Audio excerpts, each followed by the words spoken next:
Good morning, everyone. Happy Tuesday. Yesterday when we started, Dylan was yawning. Today you're doing some morning stretches. I was stretching, did some circle, what are these called? Arm circles? Arm circles. Yeah, There you go. I was doing that. I'm getting ready. Gotta get ready for this Facebook Live. Pumped up. You got to get ready for this week because it's going to be kind of a roller coaster of temperatures. We're going to talk about that in just a second. But first, make sure you can watch us on all your favorite platforms, as well as YouTube, InForum.com, all those different things. You can check us out all those different places. Yeah, if you don't join us live on Facebook, we're always on around 8:30, somewhere in there. So just, wait for us. Sometimes we're a few minutes late, but of course, you can always catch us anytime that works best for you. So, Dylan, you were busy this morning on First News. A couple of things that you were talking about. So let's talk about the weather. You were talking up and down temperatures. What can we expect? Yeah, so I talked about temperatures for us, or Lydia talked about that, but there's snow down in the south, Twin Cities, Price picking 4 to 6 inches of snow up today. Sioux Falls getting some snow. Head farther down to the south, like Dixie Alley, we're talking Mississippi, Alabama, they could see strong storms and tornadoes are likely this evening. So if you know anybody down there in the deep south, watching that, all part of the same storm system.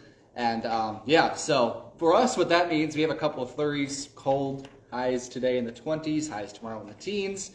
And then we jump back up to around freezing for Thursday, but it doesn't last long. We have some single-digit highs next week already, and we're a couple chances of snow. Watching one Friday night into Saturday, another chance sometime next week. We'll try to look at that, but right now for us, just a couple flurries like we've had all week. I feel like we've had a lot of just flurries. Yeah, we really have. Right. It was kind of pretty, just very, very short-lived, though, yesterday. Yeah, very short-lived. Picturesque flurries. Yes. All right, Dylan. Thank you. You're welcome. Appreciate it. All right, let's talk about some of our local headlines this morning. We're still following that crash. It was a 3-vehicle accident involving a school bus. It happened at 9 o'clock on Monday morning along 25th Street South in Fargo. Officers tell us the driver of the Jeep, 31-year-old Tim Gruco, stopped in the left lane. He was going to turn into a gas station. That's when the school bus came from behind, rear-ended him, pushing him out into the road, and then he went into the side of another SUV that was coming in the opposite direction. The Jeep rolled. He was thrown from the vehicle. He was not wearing a seatbelt in the incident. Both him and the driver of the SUV, 51-year-old Yvonne Wilson, they're both hospitalized with serious but non-life-threatening injuries this morning. The driver of the school bus, Rose Schlacht, she was driving the school bus. She's 66 years old. Fortunately, she was not hurt in the incident, and there was no students on board the bus at the time of the incident. However, we are still waiting to hear if any official charges will be filed against her or anyone else in the incident. Okay.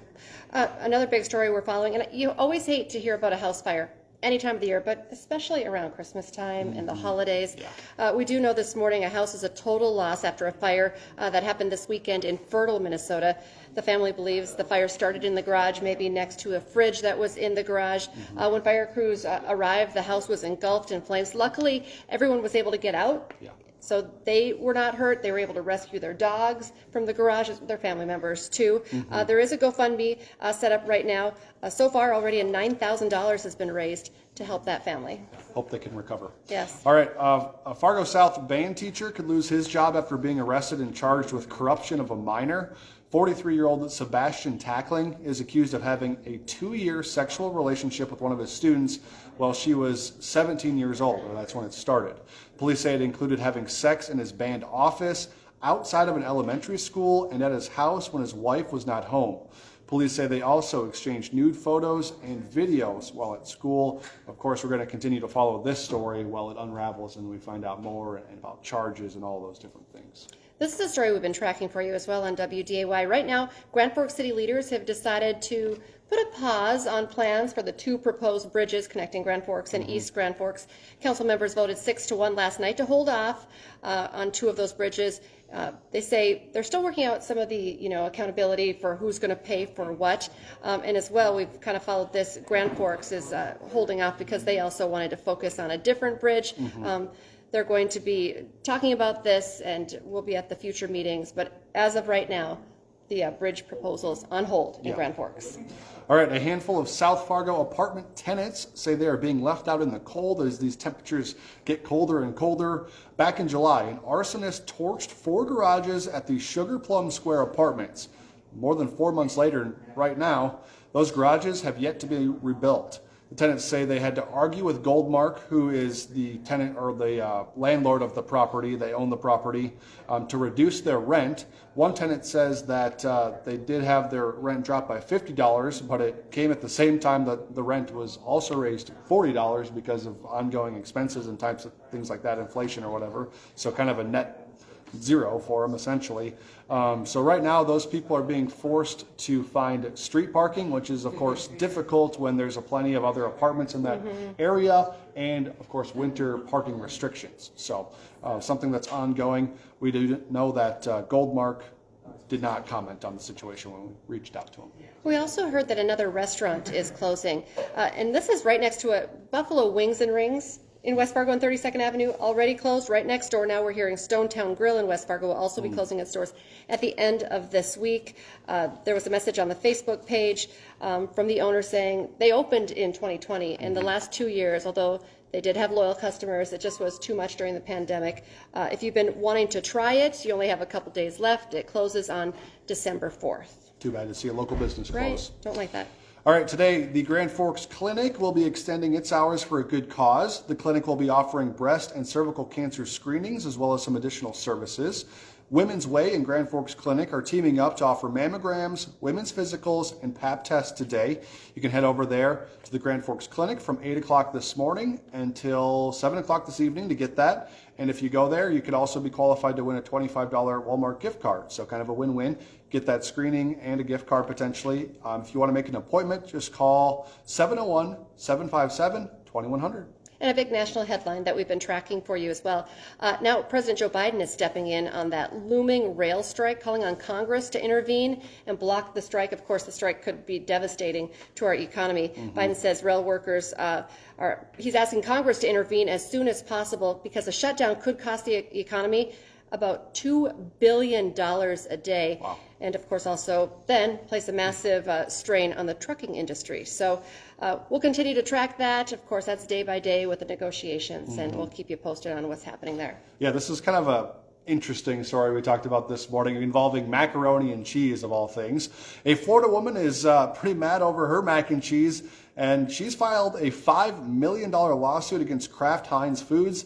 She says the company's claim that their Velveeta microwavable shells and cheese to be ready within 3.5 minutes is misleading. She says it takes quite a bit longer than that because Kraft doesn't take into account the time it takes to remove the lid, put sauce in the cup, and put in some water and then stir it. So she says this is misleading because it says 3.5 minutes. She's also suing for punitive damages.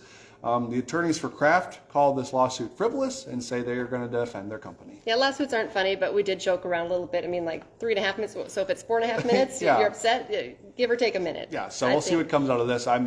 If I'm guessing, I would say she doesn't win it, but who knows? We'll see what happens. You never know. Okay, I'm suspecting you're going to be watching the World Cup today. Yes, I plan on watching. Another big game today at 1 o'clock. All eyes will be on the U.S. They're taking on Iran. Final game of group play, and we kind of call you our World Cup analyst here. I'm not an expert, but I've been following it, and I'm pretty sure that the U.S. needs to win this game to advance to the next stage of the World Cup. If you don't know how the World Cup works, right now they're in group play, so they're in a group of 4, and along with all the other teams have grouped up, and you kind of advance based on a point system. So far, the U.S. has drawn twice, once with Wales, once with England, so they need to beat Iran today. And you watched the game with a group of soccer fans. Yeah, the last game. 2 games they've watched at Sicky's on 45th Street. I assume that same group's going to be there today. That's where I'm going to be watching the game. And I would imagine also that you can talk World Cup on a hot mic today with Dom Izzo. I'm going to be a little bit quieter because Lydia is doing her weather cutting right now. But of course, I just want to remind you that hot mic with Dom Izzo is on from 9 to 11 on WDAY Extra and InForum.com. And we've talked a lot about Black Friday, Cyber Monday, all of the shopping. This is the last day that you can get a 50% off deal on your subscription to InForum.com. So even though I'm whispering it, I want to yell it. It's your last day. 50% off your subscription to InForum.com. Of course, that's a place where you'll get all of your news headlines, all of your weather headlines, all of that good stuff. So you're going to want to get that. Yeah. And who doesn't like a deal like that? Half Great off. deal. Lots of content. Take advantage of it. Thank you for joining us for this Facebook Live. Of course, we mentioned off the top, you can watch it on YouTube, on your favorite podcast platforms as well. We have another newscast coming up here at 11 this morning, and then this afternoon, 4, 5, 6, 9, and 10, and tomorrow morning. We'll be back 5 to 7 a.m., so join us then. Have a good day, folks.